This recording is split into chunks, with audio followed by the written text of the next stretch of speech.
Yesus bangkit menjadi bukti bahwa tidak ada lagi kuasa di dalam dunia ini yang mampu mengalahkan kuasa kebangkitan Kristus.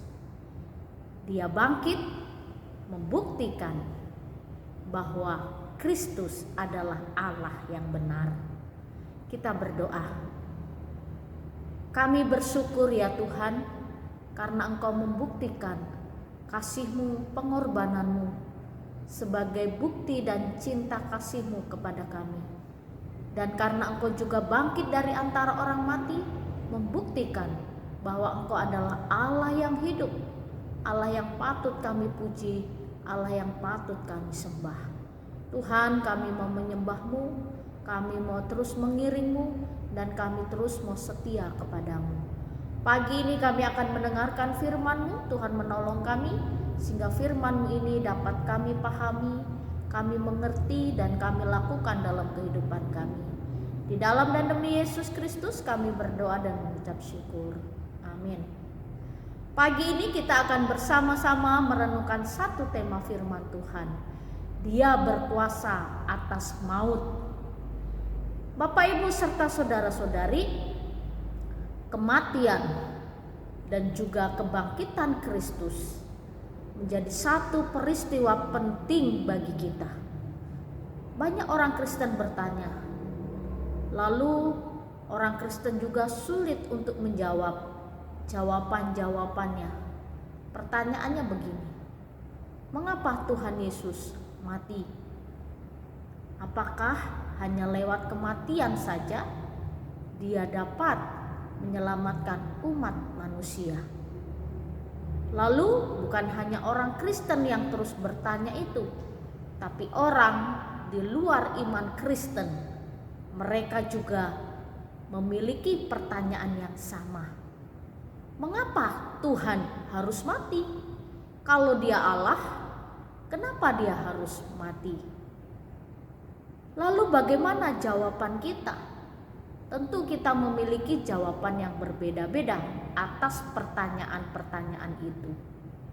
Nah, Bapak, Ibu, serta saudara-saudari, mengapa Tuhan Yesus harus mati? Apakah Dia tidak bisa menyelamatkan manusia tanpa kematian? Kan Dia Allah, bisa melakukan apa saja. Nah, ini menjadi satu perenungan, satu pemahaman, satu pengertian bagi kita.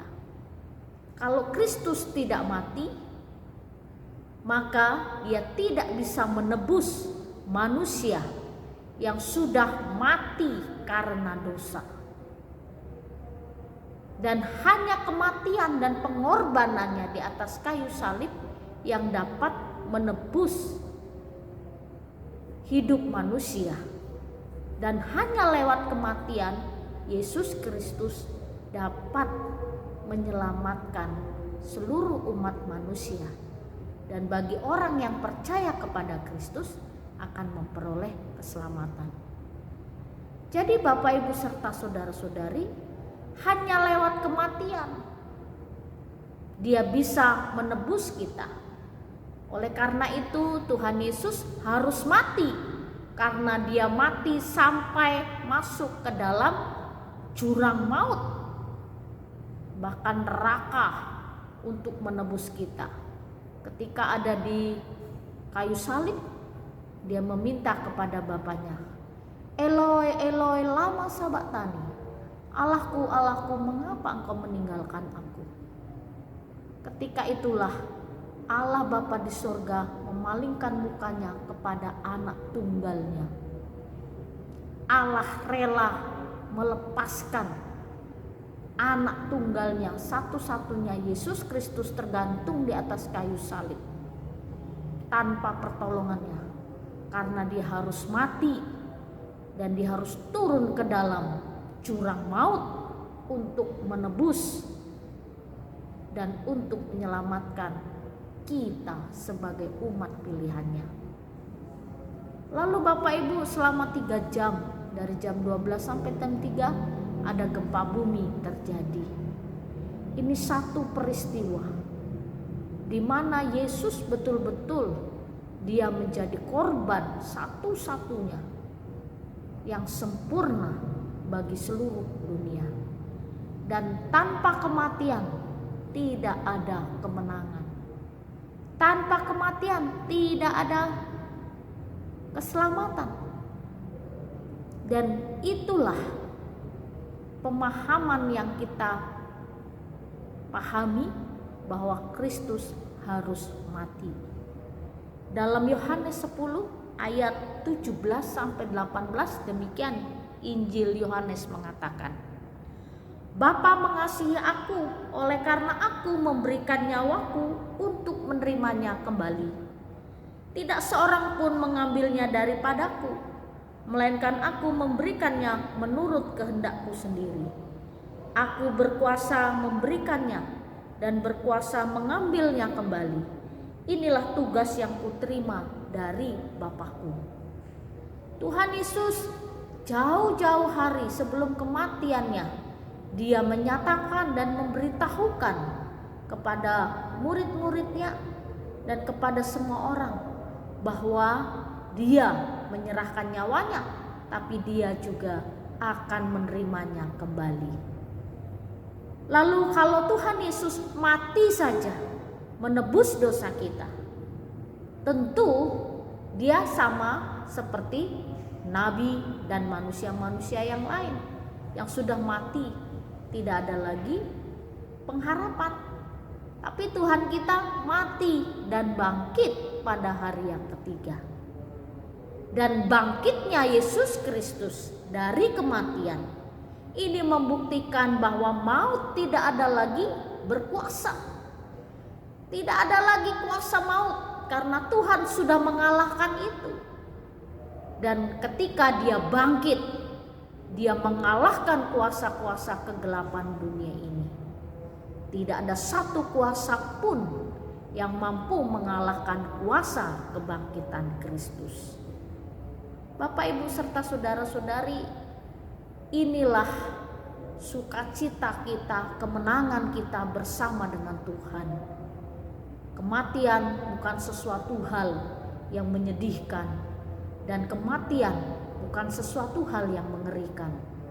Tapi kematian adalah cara kita bertemu dengan Tuhan.